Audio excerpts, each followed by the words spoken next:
G-Man Boxing. Do you know what I mean? Every single live he donates. I see him on other lives donating. He's got the bag on it.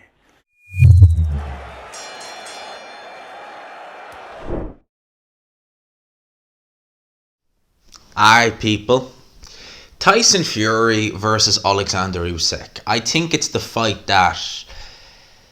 There are fights like Wilder or Joshua, which we'd love to see happen, which, you know, you could definitely make the case are bigger fights financially and, well, maybe just in general, because, you know, even though there's no title, the attention will be on it. Both guys, just everything about that fight.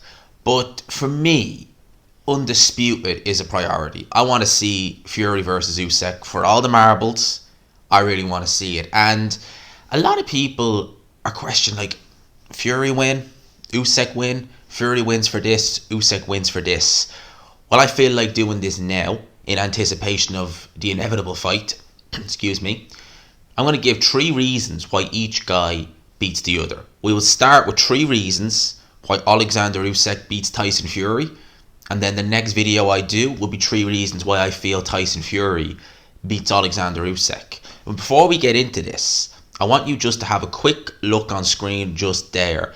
About a year ago, I started a second channel. You see it there, True Crime with G-Man. Has about 700 subscribers. Now, I've definitely neglected that channel. And over the last week, I've thought of things I want to do. And obviously, I want to have that second channel, have that second platform to help me along the way to achieve some goals.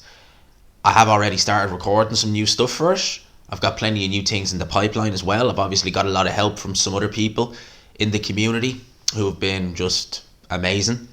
So I would ask that link will be in the description and in the comment section. You go over, give it a subscribe. Hopefully, if all goes according to plan, we'll have a video out tomorrow. Okay, we'll have a crime video out tomorrow to go with review of the week as well. So tomorrow morning, you'll have review of the week with G-Man and you'll have a crime story with G-Man. So ain't you all just so lucky? We get into boxing now. We're going to talk about the 3 reasons why Oleksandr Usyk beats Tyson Fury. And the first reason, I'm going to hopefully, because you know this kind of thing, I like showing snippets, as you all know. And hopefully there are no issues. That when I upload this video, well, I'll test it first, but there should be no issues with it. We fingers crossing. Now, Tyson Fury, the last time he's fought, there are 2 fighters who come to mind who are, one is similar dimensions to Oleksandr Usyk, but they're not a southpaw. And the other is a southpaw, nowhere near as talented as Oleksandr Usyk. I would even argue doesn't even hit as hard. And it's going to be a reason I'm going to get to now, and it's actually the 3rd reason is why I said it doesn't hit as hard. Have a look on screen, okay? Now, this is Tyson Fury against Steve Cunningham, which is 9 years ago. Now, in the first round, Tyson Fury struggled. And look what Steve Cunningham is doing. He's jabbing Tyson Fury's body. He's putting him off balance. And the speed of Cunningham is really bothering Tyson Fury. All right? The speed of Steve Cunningham is really, really bothering Tyson Fury. So you could be Tyson Fury, for someone who's 6'9", at least on paper 6'9", he has tremendous speed for a big man. Right? There's no ifs or buts. He has absolutely tremendous speed for a big man. But when he fights someone like Steve Cunningham, and in this situation it'd be Oleksandr Usyk, who is tremendously fast because he's faster than most heavyweights because he's lighter. He's coming up from cruiserweight, and as we see, he looks bulkier. Some of the pictures we see in both Anthony Joshua fights, he looks heavier, but he's only about 220. Now, Oleksandr Usyk, when he fought in the World Series of Boxing 9 years ago, he was about 217, in around that. So he was probably cutting down from 217, 220 to get to cruiserweight. So essentially, he's not really doing anything other than just weighing in fully hydrated now. So he's not got any excess muscle weighing him down. He is still very fast for a heavyweight, and he will have a speed advantage over Tyson Fury. And if you saw, have a look at it there again, what Steve Cunningham was doing. Now, Usyk does this as well from the southpaw stance. He'll jab to the body, as we'll see here now in a sec. It's offsetting Tyson Fury's rhythm. So it's backing him up again the ropes. And the speed of it, he's not able to really be able to time him properly coming in. And it became apparent in the first round. Like, look at that little move around that Steve Cunningham did, and he goes and starts jabbing Tyson Fury again. There's another little movement from there. And what's Tyson Fury doing? Do you see there? 30 seconds to go in the end of the first round. What's so interesting about what Tyson Fury is doing? I'm going to put it up on screen again. We're going to have a look at it again, right?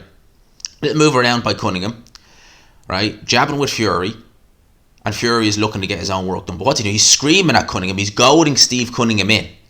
All right? Why is he goading Steve Cunningham in? Because he knows that Steve Cunningham, at a distance, at what Tyson Fury is trying to do, Steve Cunningham is too fast. So what Tyson Fury wants to do is he's trying, and this, bear in mind, this is in the first round. He is realising it, and again, it shows the ring IQ of Tyson Fury. Steve Cunningham, in that first round, right, was able to bother Tyson Fury, was able to have Tyson Fury think, this guy, he's so fast, I can't do what I want to do. I need this guy to come to me. I can't get into a boxing match with this guy. I can't keep him at range because he's hitting me because he's so quick, and he's not hitting me in the head, but he's knocking me off balance. My rhythm is all messed up. I can't do what I want to do with this guy because of the speed, so therefore I need to get him to come close to me. So straight away in that first round, he's goading Steve Cunningham in. And you could say, gee, Tyson Fury does that to opponents. And yeah, he does. He does mock and jeer them. We saw that with Klitschko. But he's actually physically goading, saying, come on, come to me. Which is what he's trying to get Steve Cunningham to do. He wants Steve Cunningham to fight the fight he wants now, because Steve Cunningham is at distance. He's using his speed, he's using his legs, using his footwork, and Tyson Fury is struggling. Now, you tell me that Oleksandr Usyk can't do that. And obviously we saw the success Steve Cunningham had in the second round. He landed a big right hand and he was able to drop Tyson Fury. And there's even some more work here from the jab that goes on here in the second round. Some great work there from Steve Cunningham, and he obviously gets Tyson Fury down. Now, obviously, Tyson Fury was able to come through that. He was able to come through that fight. He was able to, I think really it was after the second knockdown, he was able to really just get a foothold on the fight. He was able to bully and use roughhouse tactics on Steve Cunningham. Now, Steve Cunningham is not as physically strong as Oleksandr Usyk, even when he was weighing. You see, Oleksandr Usyk, when he weighs in at heavyweight, he's weighing in around 220, 221. I think the Joshua fight, was he heavy? 221 was his heaviest. So that's Oleksandr Usyk's weight. I think Steve Cunningham's career heaviest, correct me if I'm wrong, was 210 or maybe just under it. So this essentially is a cruiserweight. I think for that fight he might have been about 210, 208, in around that. So Usyk still has a weight advantage, so he will be a lot more physical. They're saying that Tyson Fury, you're talking the guts of what? So you're talking a fair bit of weight. Like, he still won't be as strong, but I don't think he'll allow himself. I think he'll have the skill and the know-how and the ring IQ not to allow himself to get manhandled. And see, that's the second point I want to talk about, is Usyk's ring IQ. It's not just, right, it's not just the fact that he's so smart in the ring, but look at what he can do from the first round just with movement. All right, so his ring IQ and his movement in the second round. So look at Usyk here in the first round against Joshua. See what he's done. See what he's done just by moving his head and that little feint. All right, I'm going to play that straight back again. All right, we're going to have a look at it. I'm going to talk you through what he did. This is in the opening minutes of the first fight, right? So, AJ Usyk, first fight, they get ready to go. Centre of the ring, here we go. Bit of head movement, step forward. Joshua's already put on his back foot. He's already put Joshua on his back foot, just with head movement, with a little feint, and he's able to establish his own jab. Alright? You don't think he can do that to Tyson Fury? I suspect he can. I suspect the speed of Oleksandr Usyk will bother Tyson Fury immensely, and the shot selection, specifically the shot selection to the body, as Steve Cunningham was able to do. He was able to offset Tyson Fury just with jabs to the body. Here's a little bit of combination work from Oleksandr Usyk. Look how he's able to get around Anthony Joshua. Alright? Few shots go in there, land a left hand, just like that, seamlessly. Usyk is very good at... It's almost like, in some ways, his offense can be his defense at the same time. If you get me. So, if you look at the Joshua fight, a lot of the shots he was hitting Joshua with in both fights, he was moving with the shots. He was able to let the hand speed, let the combinations go. And before Joshua could even do anything, he was out of range. because the shots, although it didn't in both fights, didn't have a great deal of power on them. The movement of Usyk, the angles from Usyk, and the selection of Usyk, it just had Joshua befuddled. And I think if Tyson Fury is in a similar situation where he's trying to keep it at long range, he's trying to move around Usyk, he's trying to move him, but Usyk is out moving Tyson Fury, which I believe he can do, and he's landing shots like that, and he's able to find him with the left hand, I suspect Fury is going to be in for a rough night. So the 2 points, the first obviously is the speed, and I'm going to incorporate the ring IQ as well as the movement of Oleksandr Usyk, because I think they're both one and the same. The fact that he knows where he is in the ring so often, he knows what his opponent is doing, and the fact that if Tyson Fury does try any roughhouse tactics, I suspect that he'll be able to adjust. In fact, when Anthony Joshua tried a few roughhouse tactics, he didn't try many, Usyk was able to. In the second fight he had a bit more success, but in the first fight he was able to nullify it pretty damn quick. Now here's the last reason, and this is going to be an interesting one, and some people are going to they might laugh when I say this, but hear me out, alright, right? I think that the third reason why Oleksandr Usyk beats Tyson Fury is Oleksandr Usyk's punching power.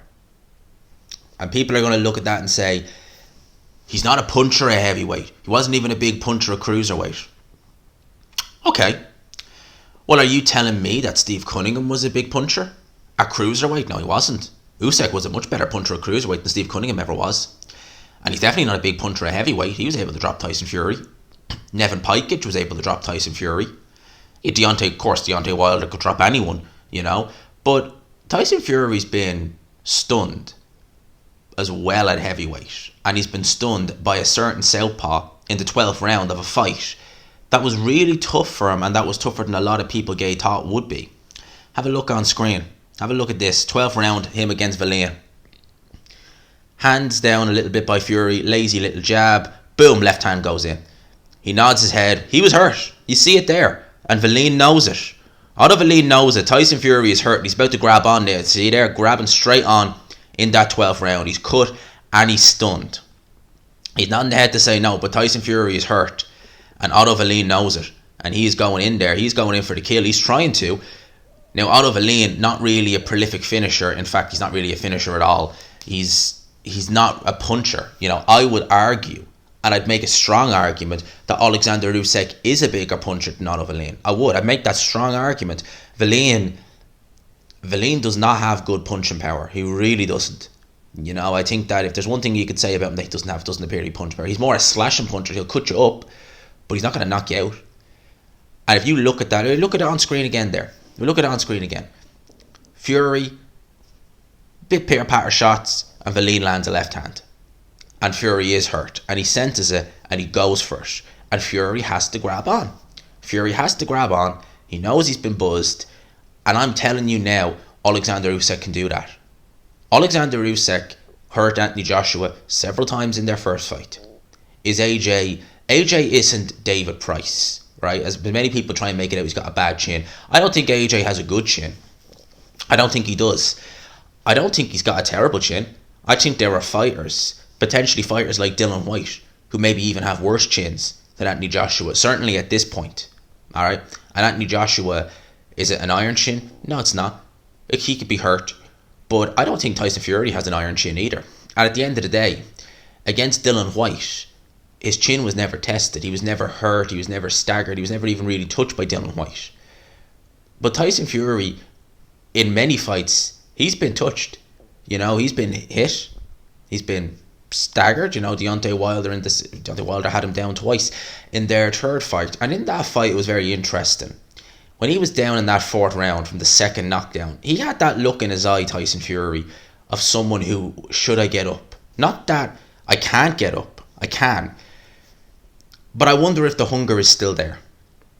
I genuinely do wonder. And people could say, gee, it is. Well, the retirement talk is constantly ongoing. It's been constant for a while now. I know, I have a feeling Tyson Fury's got one foot out of the door. I suspect Usyk probably would do as well. But I think Usyk is more the consummate professional. And I think that Usyk would take this fight as serious as he takes any fight, as he always does. Not to say Tyson Fury wouldn't, but I suspect Usyk's hunger is more there. That's not to say he'll win, but I suspect Usyk has the more hunger. So that's my 3 reasons: speed, movement, and punching power. Now, there are 3 reasons why Tyson Fury beats Oleksandr Usyk too, which we will do a separate video on, and will go up either tomorrow or Tuesday. So stay tuned for that. But I hope you liked this video. I hope that the pictures or the little snippets I have are A-okay and there's no issues with them. So we will soon find out at some point today. For now, lads and lassies, I ask you, let me know your thoughts in the comment section. Keep it respectful, of course, as always. Smash the like button. Subscribe if you haven't already. And bear in mind, right, what I'm saying here, this is me nitpicking over both guys' key strengths and key weaknesses and saying, right, I think he wins for this reason, that reason. It's not gospel, all right? It's not gospel, but it's just my opinion. Let me know in the comments what you think. Smash the like button. Hit subscribe if you haven't already. Let's go. Keep the ball rolling. 10k, lads, 10k. And have a look at True Crime with G-Man as well. I appreciate all you people locking in. For now, lads and lassies, I'll talk to you